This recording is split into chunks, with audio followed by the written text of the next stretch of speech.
The following event is hosted by Ask the Artist. Ask the Artist is an educational project which conducts live interviews and live lessons with popular creative individuals and companies worldwide. To follow our project and to participate in more of our ongoing open live events, please visit our web portal at freeartist.net/asktheartist. You can also support the Ask the Artist project and be rewarded for doing so with special perks or privileges via our Patreon page. Just search for Ask the Artist on patreon.com.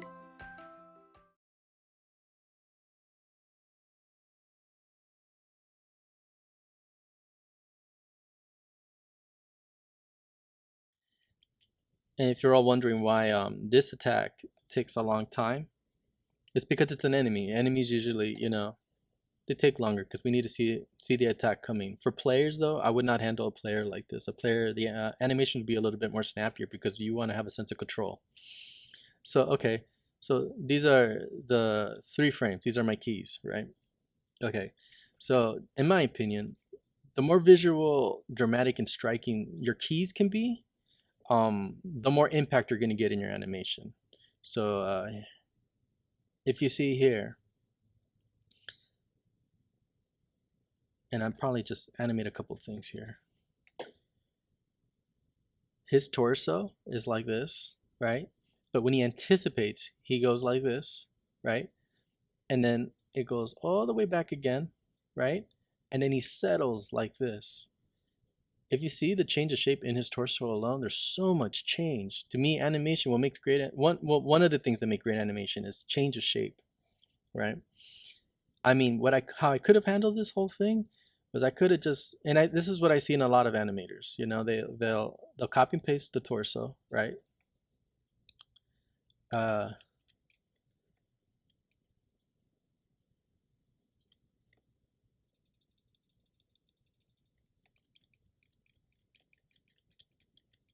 copy and paste the torso, and then they'll start animating.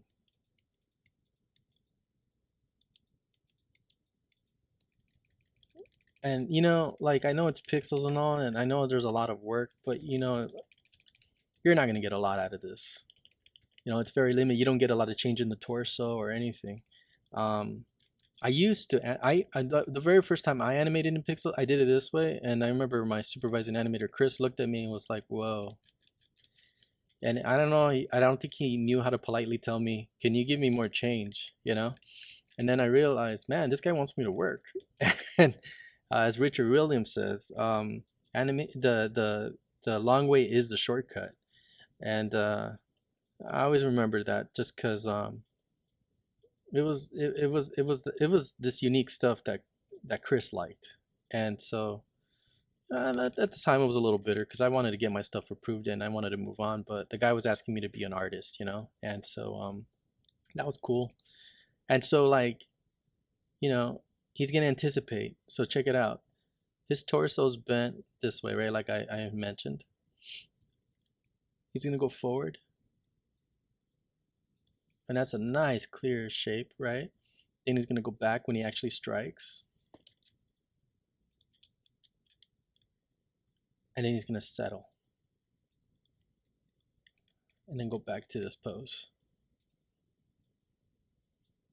And if I had a secret in my animation, is that I think a lot of design.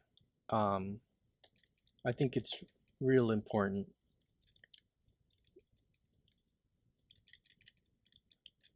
And I think that's how we get dramatic shapes. If you keep everything the same, it's gonna be boring. It's equivalent to like let's say this is a finger, right? And it's gonna travel here. And all I did was this.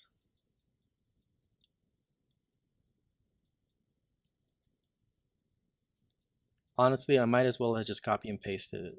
I mean, there's no change in shape at all. That makes this interesting. Okay.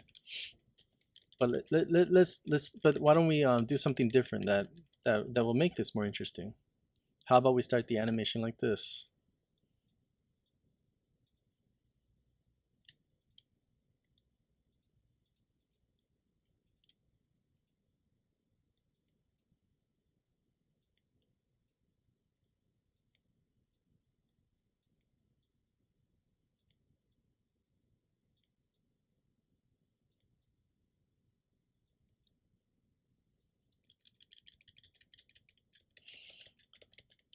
Now, okay, it's a finger and it looks more like a flag wave, but my whole point is that it's different.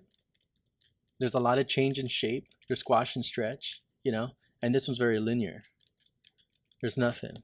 And I see a lot of animations like this, and I know copy and pasting saves time, but um, I just feel it's worth working hard so you can get the best results. And in the beginning it will be slow, but I think it will all pay off, and you'll get nice results. Um, you know, one of my favorite animations I'd like to show you.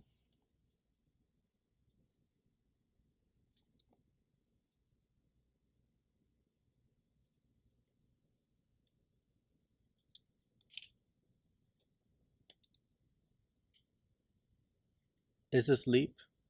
I copy and pasted the head just as an indicator, but by no means is this a final animation. I did another one where he's breathing.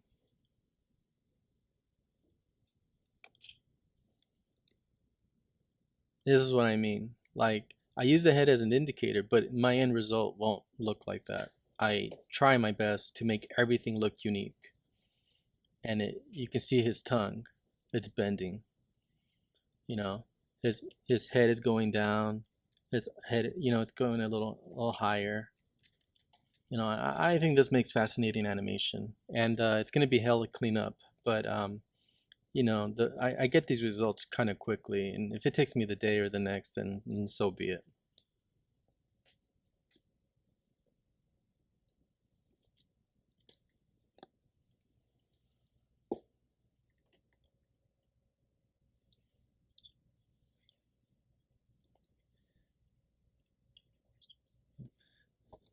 All right, so if there's no more questions for me, or you guys wanted to see a couple of more things, I'll be doing this demo a little bit more, and then I might be signing off in 5 minutes.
All right, some more questions. Oh yeah, what's up? Mike Harvey asks, "What is your favorite game to work on?" Mike Harvey? Yeah, My favorite game? yeah. Oh man, What was, is. what was? I mean, my favorite game I've worked on. Uh, hmm. I I think I laughed the most on Double Dragon. That was hilarious stuff. I had a good time working on that. I uh I don't know. It was everything was absurd. Like the designs were funny. Like you know, everything was just funny. Like I don't know, when we animated, we laughed a lot, and I mean, I would have to say for that reason, that's my favorite project because I, I feel making these games, we're making video games, and I don't know, like we should always be laughing, and whenever I think about those times, I just remember, the people I worked with and just how fun it was coming up with ideas. And there was a lot of characters in terms of animators. It was just really funny. So I think I like that. In terms of like animation wise, it's different. Like I loved working on Thor because I got to work under Chris. And he really mentored me.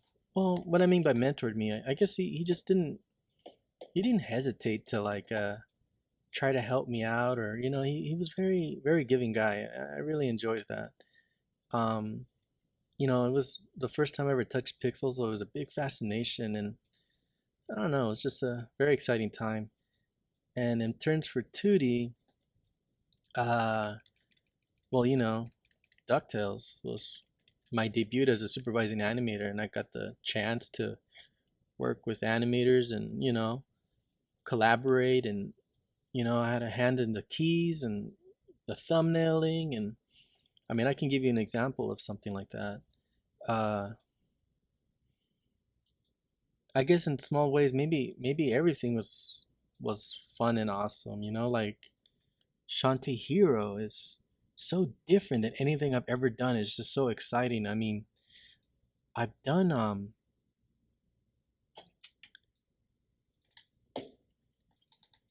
bear with me just a tiny bit.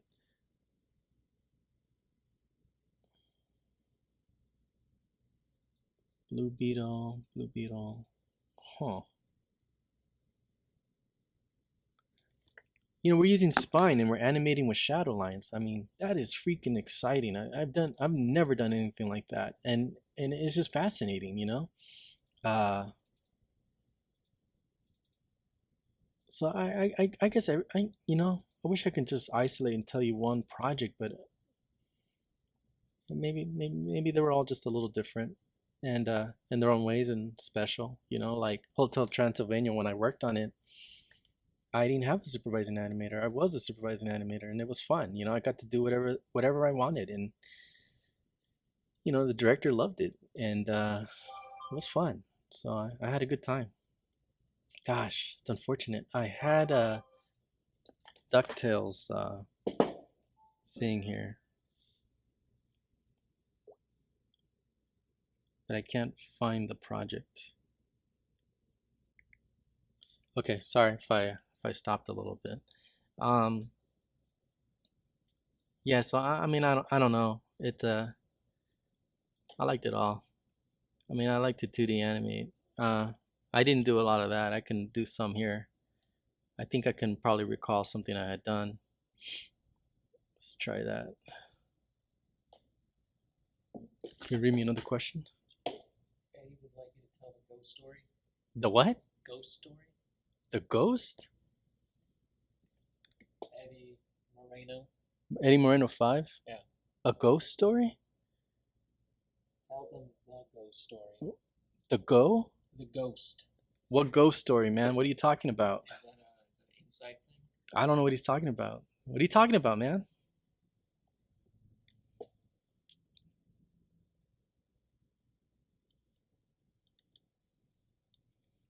Also, a reminder, don't forget to click to save the video when you stop recording. No problem. And Eddie would like to see more DuckTales or Shantae More DuckTales and Shantae? at some point. Okay.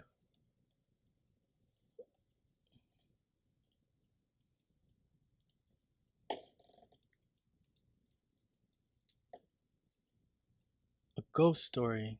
Huh. I wonder what he's talking about. Is there a ghost in the old building? No, I think what he's talking about is there's this one time I was working late at night and I had to get this deadline fulfilled, and I don't know, something, I just felt like I wasn't alone at my home, and this train passed. I lived next to a train station, and this train passed by, and all of a sudden I hear this thing going boo boo boo boo boo boo boo boo boo boo boo boo, and I was like, what in the world is that? And it wouldn't stop. Oh, never mind. That's not what he's talking about, but I can finish off that story. And I looked at my kid's book, and it was this little ghost with flashing red lights on his eyes, and it freaked me out. But that's not what Eddie's talking about. The ghost story, Eddie? No, man, I can't tell that story, my friend.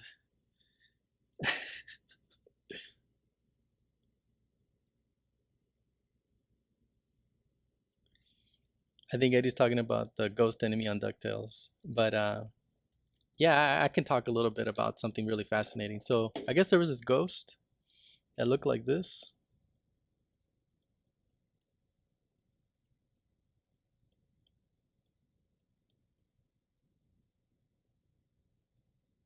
And I guess he had like a tongue or something that stuck out. And so I wanted him to animate it. And normally how we would animate it would be like, we do like a rough gesture pass and feel it out.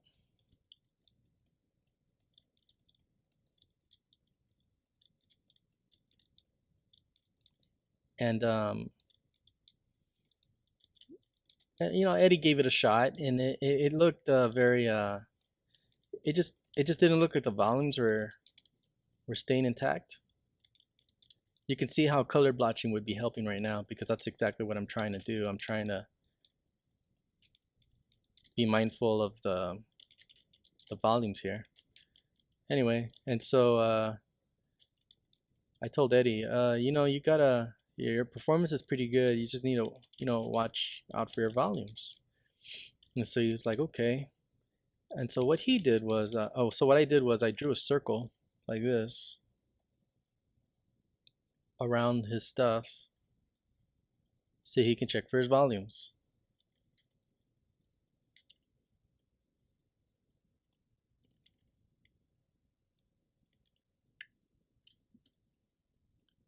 Oh, sorry.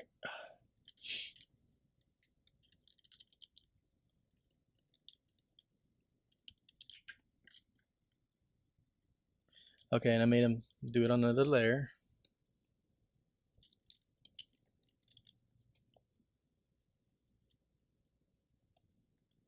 It's not copy and pasting. Control C.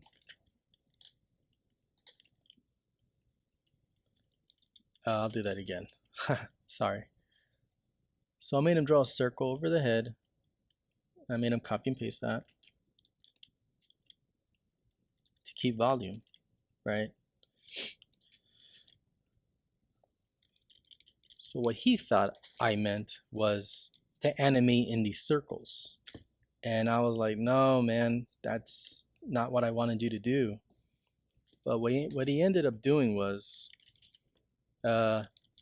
he ended up animating in a very interesting way. It was a big misinterpretation, but we ended up figuring out a way to work like this. It worked sometimes, not all the time. So if I show you this example here of Magica, you can get an understanding of what I'm talking about. So if you see here, there's gonna be little circles everywhere. You see that?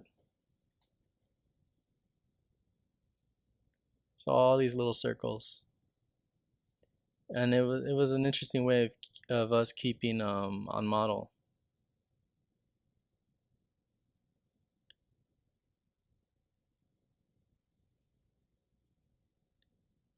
And like I said, for most cases it worked, and it was an interesting approach. And what I like about working with other animators, and sometimes there's miscommunication, but what does happen is that we end up approaching animation very differently, and that's just another approach underneath our belt, I guess. Like if all fails, we'll put circles. The way the animator Elazar handled this was first he did the rough, but just to keep on model, and have a volume check, he just put the circles around it just to check the volumes. That's all. Eddie would just animate straight with those circles, which was very fascinating, and it just worked for him. And so, it's just another example of different approaches animators have.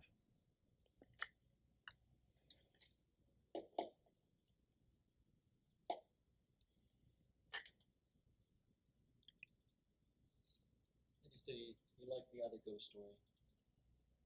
Eddie said he liked the other ghost story? Yeah. Cool. I thought I'd share something with you guys. This is a personal project I'm working with. This is my daughter, my son, and my wife. And yeah, it's gonna be a 2D animated film. It's gonna be pretty cool. So I'll be updating this stuff on my DeviantArt. My son loves to swim. My daughter likes to hoard, and she says she's a squirrel. So I thought it was pretty funny. And I can probably show you guys how I would approach animation here, because I didn't do enough on Toon Boom. So let's say I wanted him to jump, huh? Is there any more questions?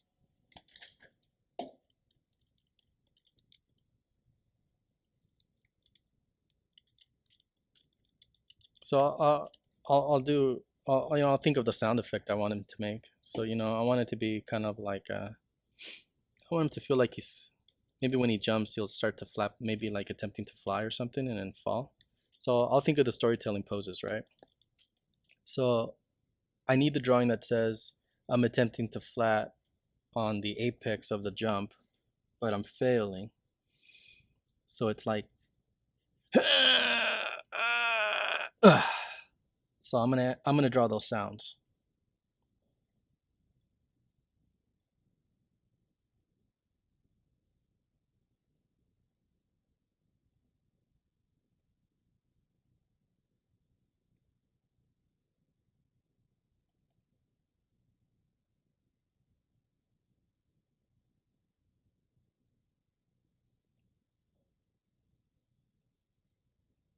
And here I'm thinking of change of shape as well. And I think here blurs work really nicely for something like that. And probably like more blurs here. And this will be for his apex. Right? He's struggling. So when I went, it sounds like it's going to be a small anticipation.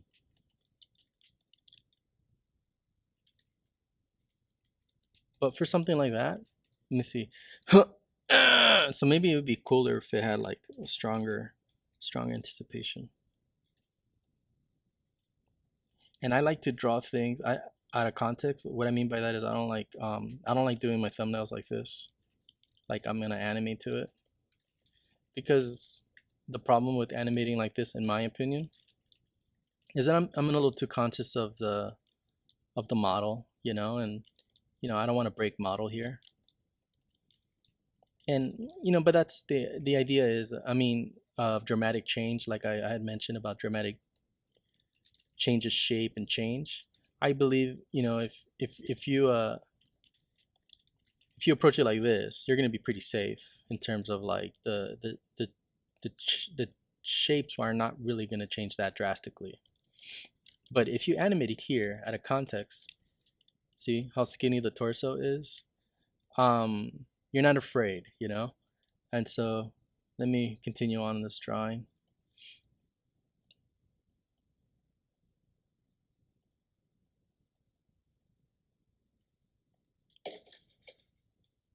And I'm just trying to feel it out. So when you use Toon Boom, do you use a mouse or a pen? A mouse? No, on Toon Boom I actually use a Wacom. Is the reason for that just speed? Yeah. I couldn't do it with a mouse in this case. Should probably try it. You know what? I'll try it right now. Let's see what that's like. Okay, so he's gonna anticipate like this, right? He's gonna start his apex like this, and then he's gonna give up, right? He's gonna fall. So he's gonna So he gave it a shot. So I'm gonna go for like more like oh well, like I tried, but you know it's all good. So I think I'll start him off with a smile, maybe with his mouth open, like ah man, that was a nice attempt. And what I'm trying to do here is like what Ali said, you know, how does the character feel? What's the character thinking? And how does he feel about it, right?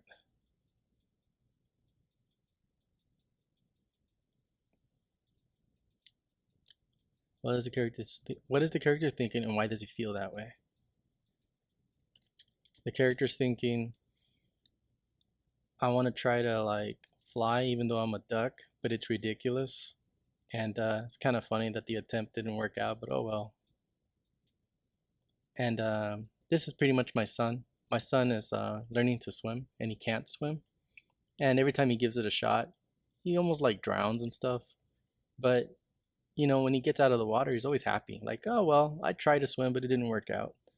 So this piece is actually kind of personal to me because I can see him really struggle, and he won't give up. And you know, but his attitude is that of a positive one. He's not bitter.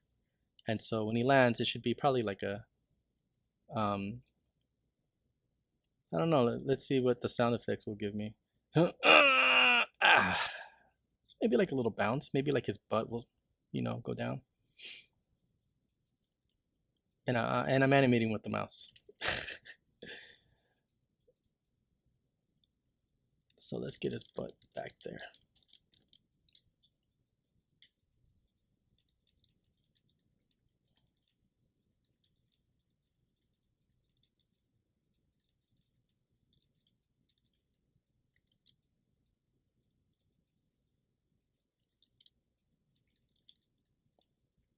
I want this land anticipation to say, my butt's up in the air.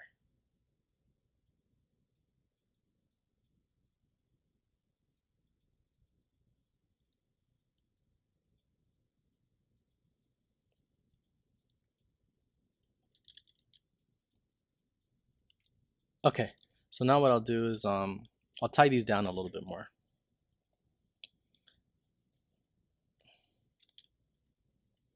Now what I'll do is now I'll flip it.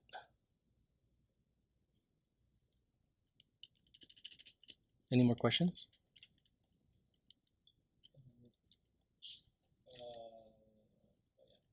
So Coral Summer wants to know what your DeviantArt is. Oh yeah, my DeviantArt. Let me show you. Corel who? Coral Summer. Coral Summer. Corral Summer. Yeah, let me show you my DeviantArt.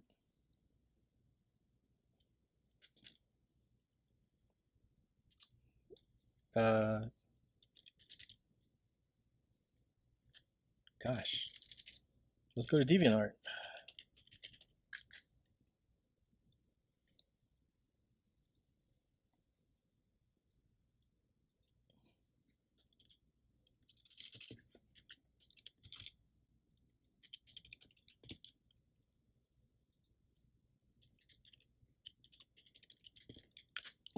Keep the questions coming if you can. Well, that's definitely not me. Just Google your name and DeviantArt and all that. Oh no, it's Jesse Lopez. So BaneWolf88 wants to know what are some stuff that you think amateur/beginner animators should focus on. Um, Bane 88. Yeah. I gotta find myself. I think beginner animators need to stress more on a great storytelling pose. The stronger your poses are, for an example, let's say you had limited animation, and let's say the director said you could only tell the story with with one or two poses. I mean, you're gonna think about what communicates the best, and I believe a lot of amateurs don't really like stress the pose enough. Now, mind you, I understand that. Like when I started animating, they would always say, "Oh, your poses," and I'm like, "Man, my stuff. I don't want my stuff to look pose to pose or really like stale." And that was always my fear. I liked what Glenn Keane had. Some stuff was always had a lot of spontaneity. But there is a way of going about it. Um, you can straight ahead into those poses. And that's exactly what I'm going to do here. Um, all right, there I am. So this is my DeviantArt. Eddie says he's gonna take off. He's taking off. Yeah, he says thanks for the lessons. Hey man, thank you for showing up, Eddie. We did DuckTales together, my friend. Take care, man. Did my link show up when I posted it?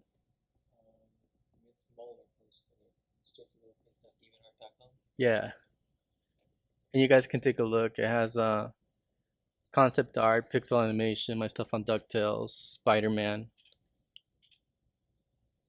A lot of interesting stuff. I hope everyone finds interesting.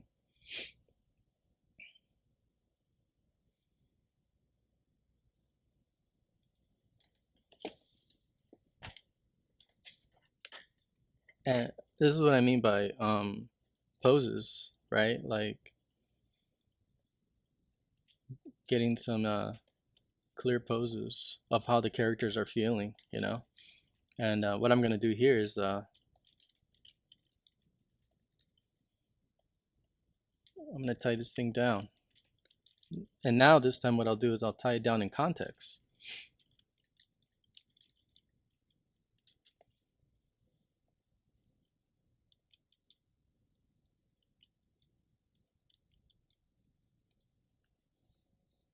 Keep the questions coming if you can.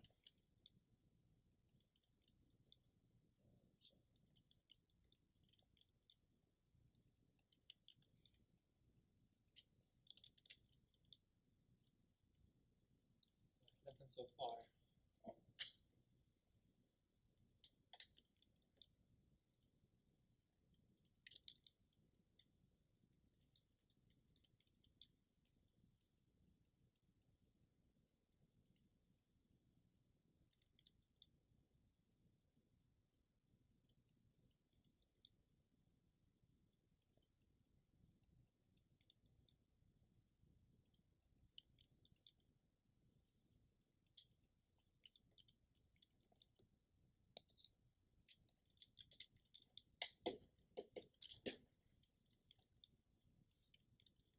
I'll ask you some questions real quick.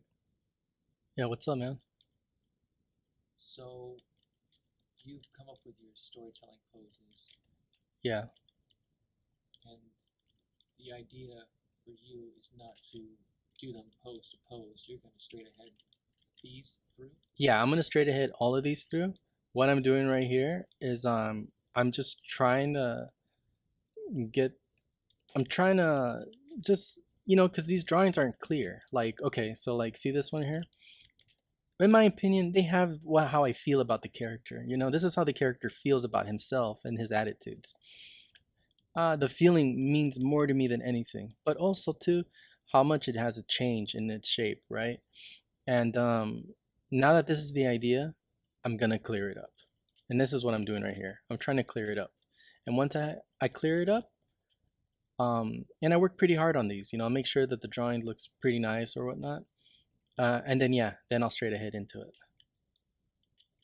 Do you feel like working on a clean drawing is motivation, or is it like scary? If you work on a clean drawing, this is just how I work.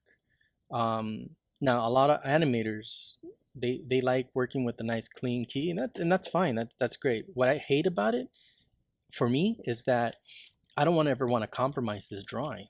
And you know, one of the great animators at Disney, his name is Randy Haycock. He said, if you guys have a really nice drawing and you don't ever want to compromise it, and it just doesn't belong in the animation, he goes, I have a drawer full of nice, pretty drawings that I just couldn't use, and I found that fascinating. And so, I would hate for my animation to like suffer because I couldn't let go of a pretty drawing, and so that's what I think about the whole thing. So this is what I got. Right? So I'm gonna keep clearing this one up. I want it to be super clear, super clear. And what I like about it too is like how far his legs are spread. You know, had I done it in context, I'd have probably done something like this. You know, it just makes it's just logical to do something like that. But because you do things out of context, you get this dramatic stuff like this, and it's crazy. Look how spread it. His legs are really spread. And I like that. I like stuff like that. I think that makes for a really cool, interesting animation. I'll be honest with you. If I had to pose a pose into this, I wouldn't even know how I would even begin to do it. But I know I can straight ahead into this. What I mean by that is I'm gonna have a good time straight ahead into it because I don't even know what's gonna happen, but I know I'm gonna hit this pose. So I'll clean this up a little bit more, okay? And this is called chiseling. This is something that I picked up on one of my teachers. His name was Matt Williams.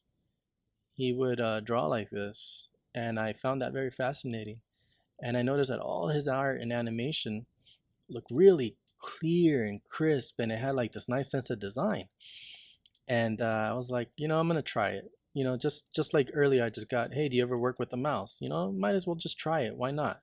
And I noticed that when he would draw, his shapes were just so clear, and it's something that I just picked up, and I thought, you know what, it's really working out for me. Because like let's say I draw a hand, like very loose or whatnot, right? And then I'm gonna clean it up, and I do it exactly the same way, like try to do it in one swoop or whatnot. I mean, this might have a vibrancy and like a nice feeling to it, but I've seen myself do this too. Control Z, Control Z, Control Z, Control Z until I'm happy. And this is supposed to be a tie down. I'm not even supposed to clean this up. There's another process to this. So if you chisel though,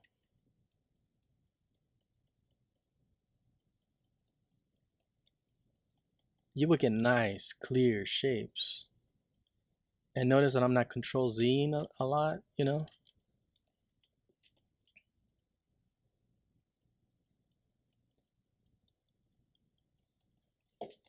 you say this is allowing you to focus more on the shape Yeah, than the actual exactly. quality? Yes, this allows me to really focus on shapes, design, you know, and if you were to compare the both, this is super clear, super clear. It's fascinating. I mean, yes, look at the lines; they have life and all that stuff. But I mean, I'm looking for clear design, clear drawing, and so and that's what I always pushed on DuckTales, and so and that's what I'm working on right here too. So we have another question. Yeah. Anti-Eros asks, did you ever use any websites to practice poses with? I don't understand the question. So did you ever, like, for example, use any books to practice poses with, or any like website like pose, like maybe like sports poses or things like that?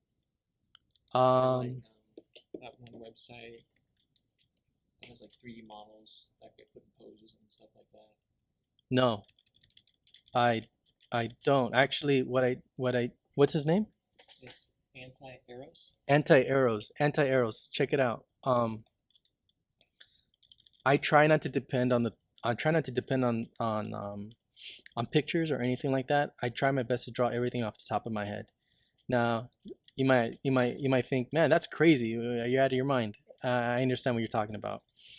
I'm a big fan of Jim Lee and these other comic book characters who can just pop out characters off the top of their heads. But there, if you really think about the design of the body, right? We're talking about triangles, right?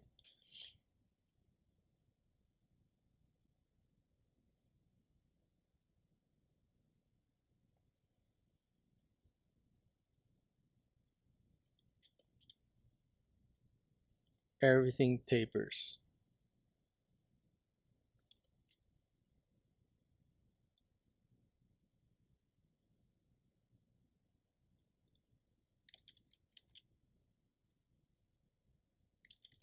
And I'm talking about design, right? We're not even getting into anatomy yet. Okay, so there's a design to the body, you know? And if we can break that down to understand it in simple shapes,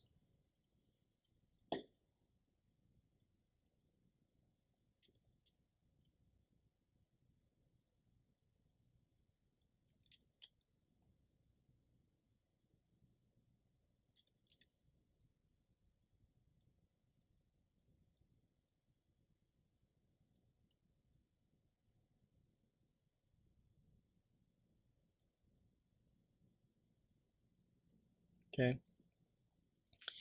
you can pretty much express yourself, using these simple shapes. Um, One of the things I like to use are toys. I like to use action figures as a point of reference. But I do not, I do not, I don't really use figures for references at all.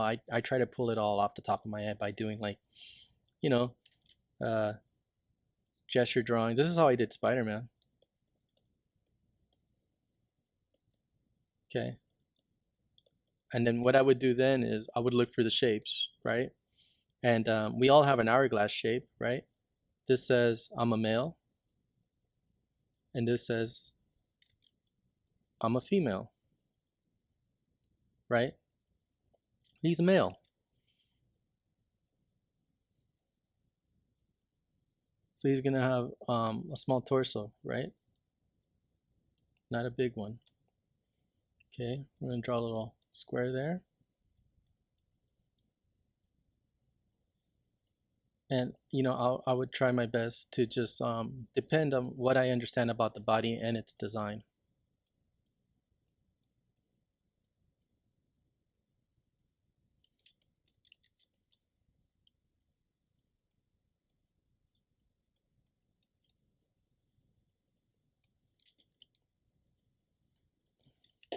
And this is tapering. This is tapering. This is a big square, right? This is the fingers, fingers, fingers. Tapering, tapering, right? Everything tapers, the body tapers. I learned the word tapering from Glenn Keane. I heard him say it, and I was like, what in the world is that? Why does he keep saying that? And I realized, oh man, I've never heard of that term. And so I practice it, and then I'll do it again. But this time, I'm very careful, and I'll start chiseling.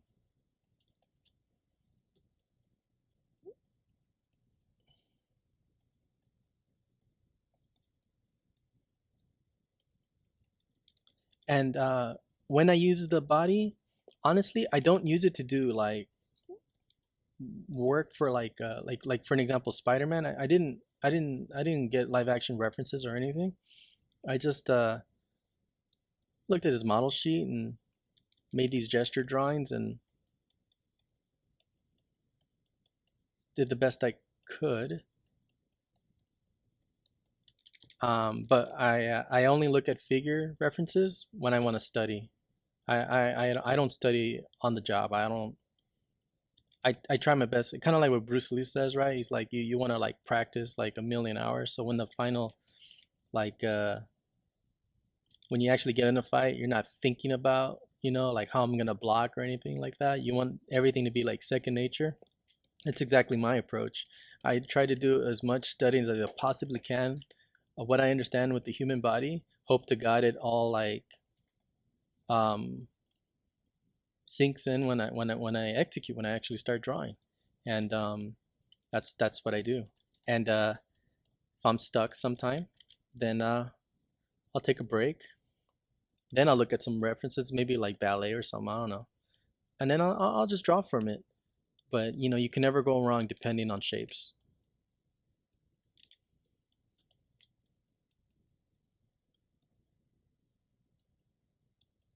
Any more questions?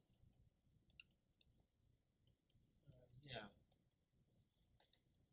I have a quick question, maybe a little controversial. It's controversial. All right. How important is anatomy? Anatomy is all right. A lot of people might hate me for saying it. It's all good. Anatomy is not that important. Design is. That's my opinion. It is very important to understand bones and stuff like that. But, you know, uh, here's an example of somebody who knows anatomy, right? Like, there's this dude named William Blake.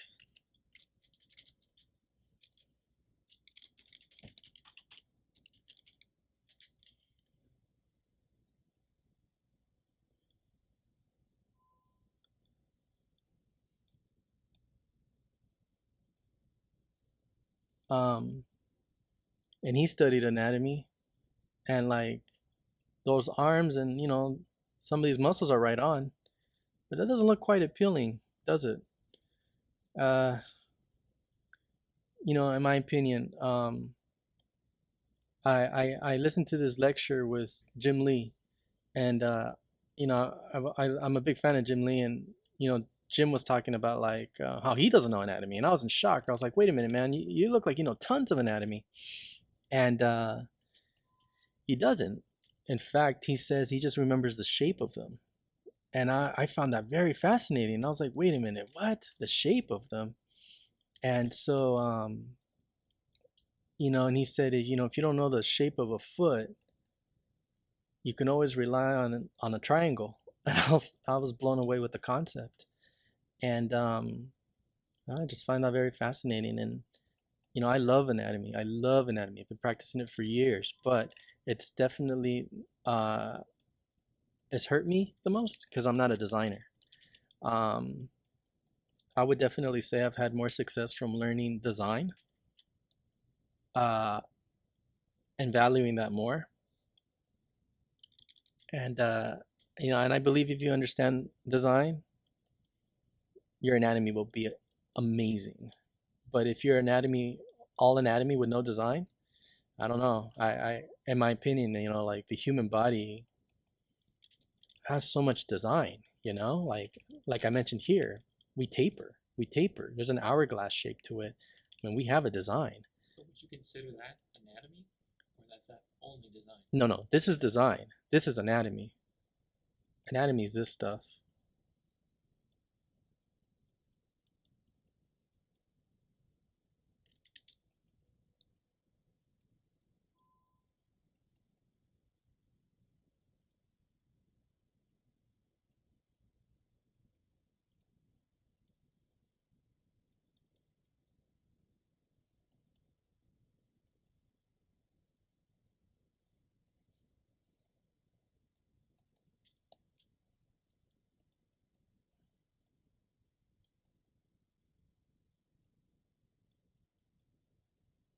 But see, the regular human being ain't this cut up, like a bodybuilder. I mean, this is anatomy, sure, but this is the problem with knowing so much anatomy that like everything becomes like an anatomy, like a human anatomy, like art lesson or something. For an example here, let me give you another example about design and anatomy. So let's say I want to draw or design a character, right? And I start off anatomically, right? So let's say I'm like, okay, I'll just start off with the eye.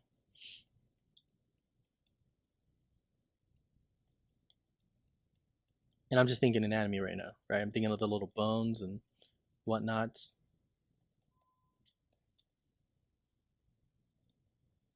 Let's say I'm gonna draw like a troll or something, right?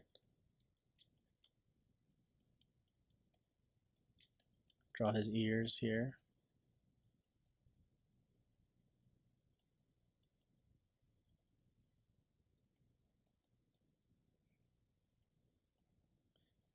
Now, because I know anatomy and whatnot, whatever, you know, I'm pretty much, depending on my anatomy to give me a type of design. But I'm selling myself short here. What I mean by that is, check this out. Now let's do a design piece.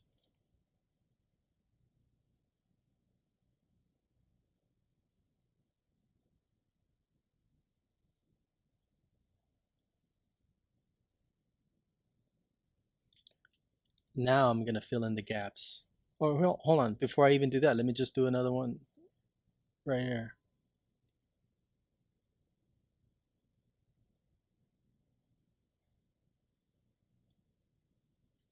All right.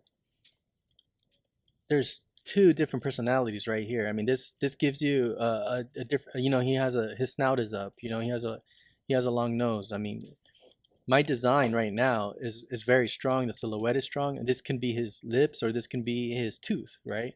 And then I'll use anatomy to structure it up. So let's go for it.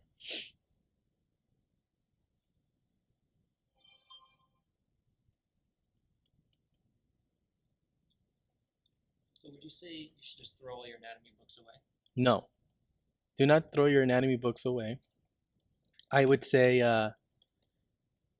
it is important to know it, because then you can go very far with structure. But I do believe if you learn to value design a little bit more, yeah, you'll be able to use anatomy uh, in a very strong way. That's my opinion. So would you say a master of anatomy versus a master of design, which of the two is going to have more appealing drawing? Might not be the right word, but who's going to have like something that's going to like change the world? In my opinion, designers changed the world. Milt Kahl was a designer. Mark Davis was a designer. Um, those guys. I mean, Milt Kahl animated freaking Pinocchio, man. Look at the design on that guy. Like, it's amazing. Cruella de Vil, an amazing piece of design. I mean, we're talking about design. We're not geeking out over her left arm, right? Or Right. what her clavicle looks like, or oh, look at the bone structure on her face. Like, we're not even geeking out on that. We're geeking out on the fact that she's like half white, half black, and like, she has like a coat full of fur. I mean, it's just the design choices are brilliant, and Milt's Milt's uh Milt's you know choice to animate Pinocchio not like a wooden boy but like as a boy was brilliant, brilliant. Uh, and then you take that and you structure it, and this is what I mean. This is something that's heavy in anatomy and based off anatomy. That looks like a lot of stuff that's just around today. Right. And like this is design. Shapes first, structure later. That's what one of my teachers, Rick Mackey, taught me. He said, worry about the shapes, we'll structure it later.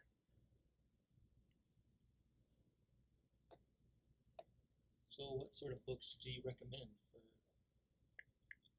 the beginner or people who are working just right now? The kind of books I would recommend. Uh, How to Draw the Marvel Way is really good with John Buscema because he's a designer. Whenever he would draw the body, he would draw stuff like this. He organizes it in shapes, and then like he'll do these really cool, neat things with the legs, and he'll do these little things with his heel, but he won't draw the foot. And I think that makes for fantastic design. It's very fascinating stuff. Look up John Buscema. I think is awesome. That's a great book. The George Bridgman book's great because it's all about shapes as well. But that's my opinion. Okay, guys, so it's getting pretty late. I just want to say thank you to everybody for tuning in. Um, I hope I helped or was informative in some way, and I'd like to do this again. So again, thank you very much. I'm gonna be signing off now, and I'll make sure I finish up that pixel animation I did. Take care, guys. Thank you. Thank you for watching. If you enjoyed this event and would like to follow or participate in other live events like it, please visit the Ask the Artist website at freeartist.net/asktheartist. To follow the work of the creative professional or studio who has graciously participated in this event, please visit the following websites. To support the Ask the Artist project and the ongoing educational interviews and lessons that our team works to organize on a weekly basis, please visit our Patreon page by searching for Ask the Artist on patreon.com. All our patrons are eligible for special perks or privileges during all our live events, including first dibs in asking questions to artists or companies, being able to send us high-ranking requests to host interviews with various artists of your choice, and special access to private, behind-the-scenes interviews with famous artists. The Ask the Artist project would not be possible without support from our patrons. We would like to thank the following such sponsors for their generous level of support, and to ask you to please support them in return. The Ask the Artist team relies solely on volunteers to help us manage the project and to conduct live interviews and lessons with artists on a weekly basis. We can always use more members to support our efforts, so if you're interested in joining our team of volunteers, please complete our volunteer application form. The Ask the Artist web portal is graciously hosted by the Free Artist Network, or FAN. FAN is an online e-learning community that focuses exclusively on arts-based education, including fine art, music, film, literature, design, animation, and games. Creatives can use FAN to share, create, sell, or take advantage of tutorials or online courses. For more information, please visit www.freeartist.net. If you would like to suggest a popular artist, creative professional, or studio for us to interview, please feel free to complete the interview suggestion form. Lastly, you can always support our project by sharing information about us via your social networks or word of mouth. You can also follow our ongoing live interviews and lessons by searching for us on social networks like Facebook, Twitter, Tumblr, YouTube, DeviantArt, and more. On behalf of everyone on the Ask the Artist team, we would like to thank you again for your support.